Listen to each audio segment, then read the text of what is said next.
నగర పరిధిలో హెల్మెట్ లేకుండా ప్రయాణించవచ్చు. సాగర్ కుమార్ జైన్ పిటిషన్ పరిశీలించిన కోర్టు ఇప్పుడు అన్ని రాష్ట్రాల్లో జరుగుతున్న హెల్మెట్ తనిఖీని కోర్టు తిరస్కరించింది.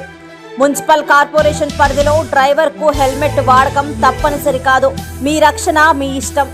రాష్ట్ర రహదారి లేదా జిల్లా రహదారి హోదా పొందిన రహదారిపై హెల్మెట్ ధరించడం అయితే తప్పనిసరి. ఇక మీదట ఎవరైనా ట్రాఫిక్ లేదా ఇతర పోలీసులు మీరు హెల్మెట్ ఎందుకు ధరించలేదు అని మిమ్మల్ని అడిగితే నేను మున్సిపల్ కార్పొరేషన్, పంచాయతీ సమితి, నగర పరిధిలోనే ఉన్నానని మీరు వారికి చెప్పవచ్చును. ఈ విషయం అందరికీ తెలిస్తే సంతోషంగా ఉంటుంది. నగరం వెలుపల 15 కిలోమీటర్ల లోపు హెల్మెట్ వాడకున్నా మిమ్మల్ని అడగడానికి లేదు. ఈ సందేశాన్ని సాధ్యమైనంత వరకు భాగస్వామ్యం చేయండి. తద్వారా ప్రజలందరికీ కూడా తెలియజేయండి.